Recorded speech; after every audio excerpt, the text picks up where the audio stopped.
Hey everyone, Prez here, and today we've got a pretty classic loop matchup playing against Kassai. I accidentally cut off the sideboarding. It's nothing too spicy. This is just a list where I'm testing some dissolve realities as another alternative. Just a yellow block 3 does something unique. So let's get into it. I win the die roll, go first, not a great hand, just play a merciful, arsenal that all you got. That all you got can be fine against Kassai. On any attack where they lead with a Blade Runner, that's not buffing the first sword attack.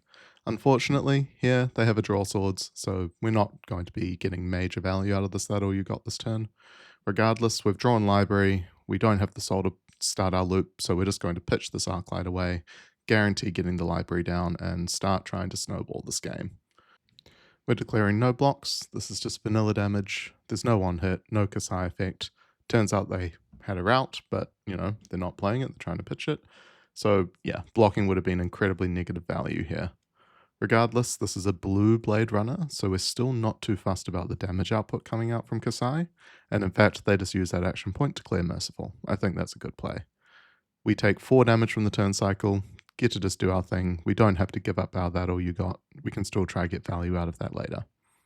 Here, we're just playing War Tune, so no matter what, even if they pop us, we have the floating resource for footsteps, and we're guaranteeing that we get our library down this turn. When you have library, pretty much the only line you have available is playing it, which is why, this card can be both a blessing and a curse. Regardless, this is a really good hand. This is pretty much the dream, just 2 yellows and a War Tune along with library, because the number one thing you want to be doing is turning that library on the turn you play it. If you can't do that, it's still good to play it as a 2-card hand, but the number one goal should always be turning the library on the turn you play it. It takes you 2 turns to make up the value that you lose from playing the card. You have to pitch a card and play a card from hand, and it takes you 2 turns to make those cards back up, so getting that value train rolling as soon as possible is really important. Kassai is sending back, again with another front-loaded buff. We've got a Spoils of War giving the first save a go again. Still, no value on our that all you got, but our hand is actually quite good here. We can just double aura on our turn. They've shown that they're already going to respect our Spectra, which, we're probably just going to play that all you got as a block 3 here. I think that's what I'm spending so much time thinking about. Giving them copper isn't great, but looking at the rest of this hand, there just isn't really a way to sequence our blocks that stops them from getting value off their Spoils of War. We're just thinking, takes time.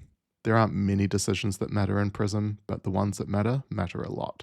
It's really important that you can identify when those decisions are and take the amount of time that you need in order to make the correct play. Here, even though this Herald of Triumph is only blocking for 2, I would still say it is correct. We're not using the card regardless, and if our library so far has just generated 2 value, that's pretty good. We're getting even 2 value per turn cycle. That's 2 more that we're getting over the value-based warrior deck that our opponent is playing. And look at that. They're playing an attack for 2. There's no go again. We get out that all you got value. Perfectly happy with that. We might get another real turn now. Unfortunately, drawing a Pierce reality there means that we just have to arsenal it. It's not ideal.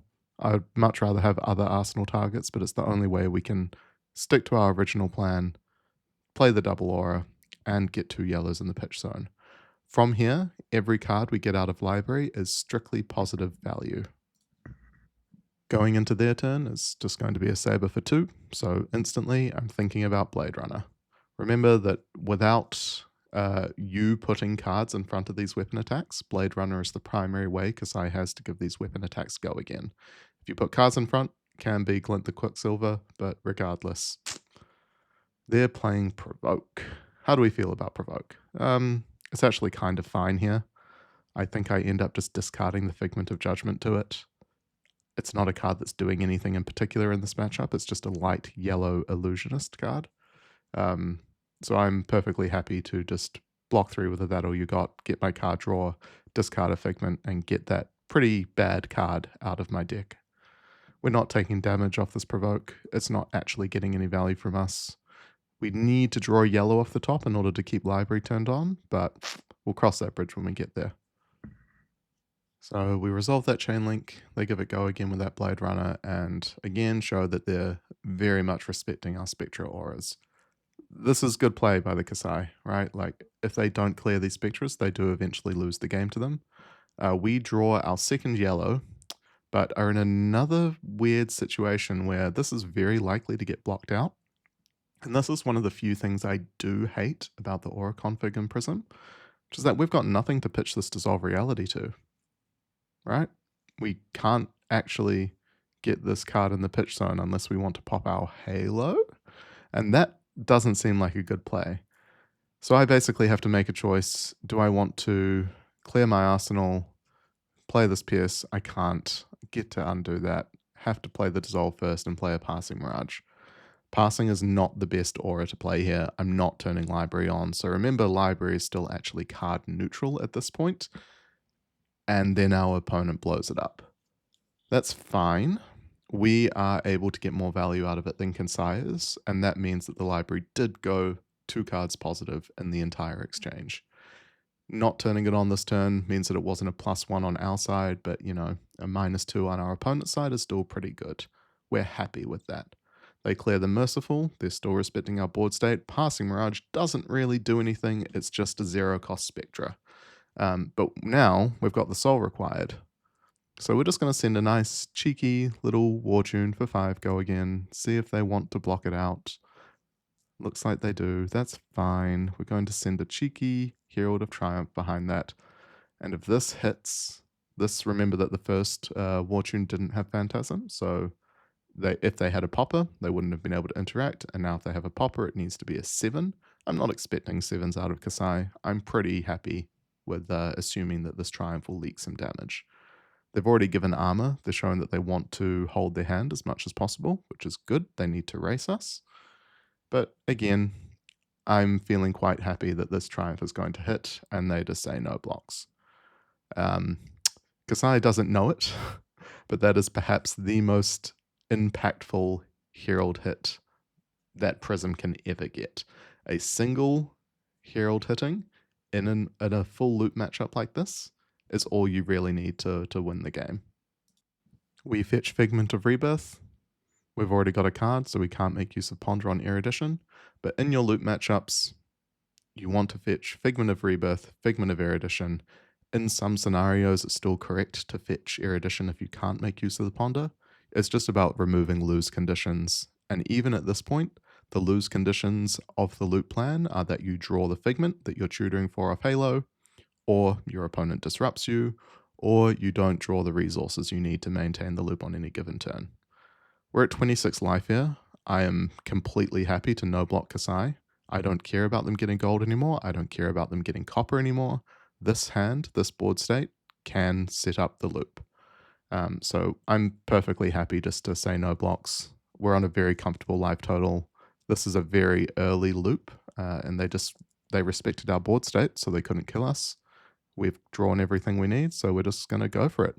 Popping Halo, putting a Herald into our soul, pitching our non-light card first in order to get the only card that doesn't pitch for more resources off Vestige out of our hand. Fetch Soraya, attack with it. Doesn't go wrong. We don't draw the Soraya off the Halo. We draw a blue, perfectly fine, even though at this point you don't need it. We get to play our Genesis and our ALS in the same turn cycle. See how we have 1 resource floating, so that we would have been able to play both even if we drew a yellow over that blue.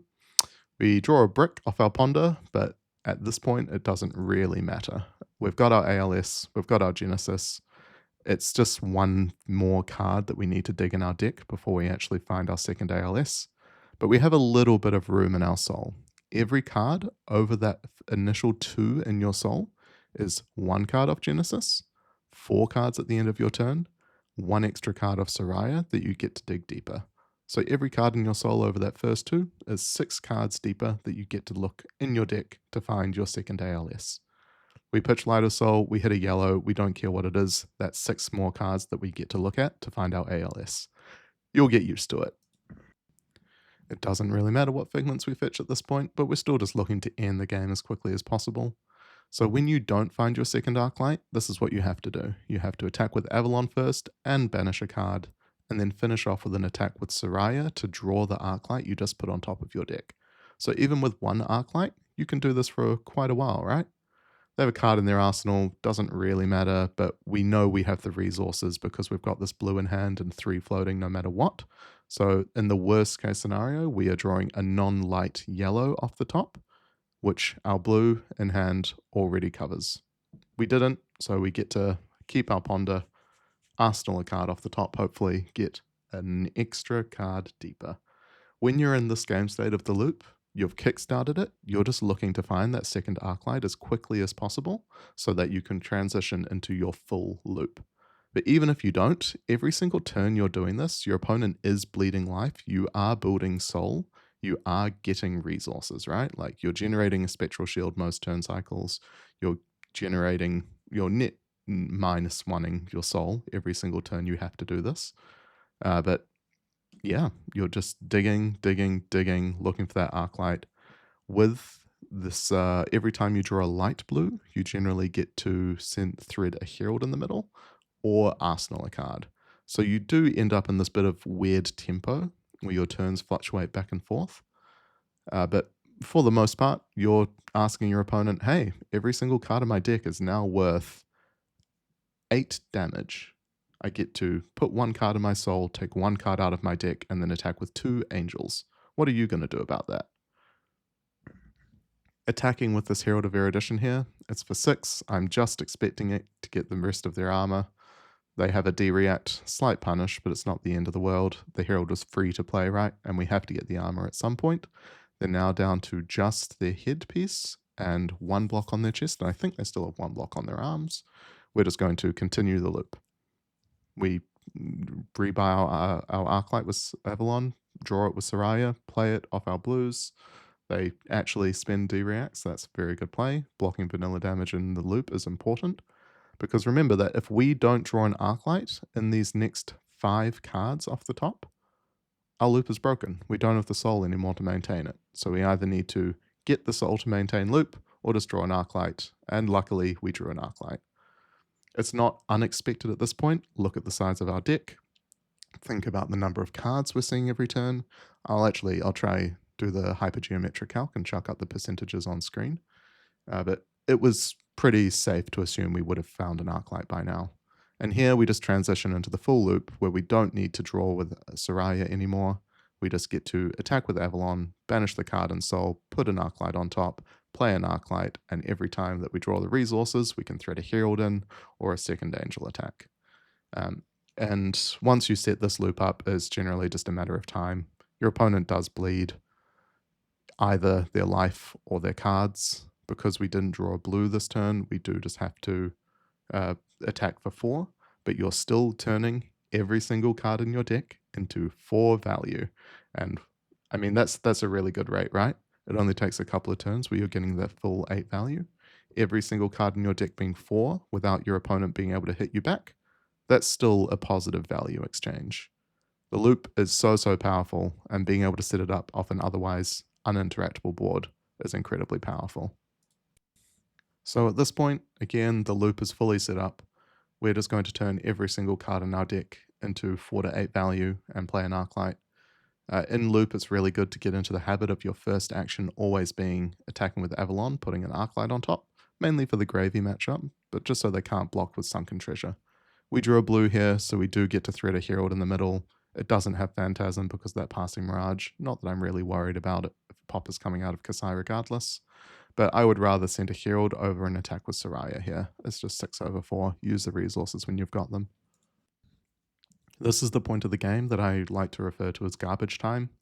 You know, it's not the best phrasing, but we're at this point where we're not expecting our opponent to have a way to break our loop. So regardless of the life totals, regardless of the game state, this game is pretty much over. It's just a question of how long we have to play it out for. Riches is actually very important now, as it does something unique. But we've shown our opponent 2 Arclights, we've shown them the loop, we've shown them what's going to happen, and they've finally had enough. They concede, game is over. Just uploading this is a really classic example of what I'm looking to do in the loop matchup. Generate 2 soul, get one figment out, and then use Halo to deploy the entire loop in one turn, and use excess soul as ways to find that second copy of ALS and transition into the full loop. You don't have to fully loop people either. You can sometimes just go for it and see how it lines up, but most of the time it lines up.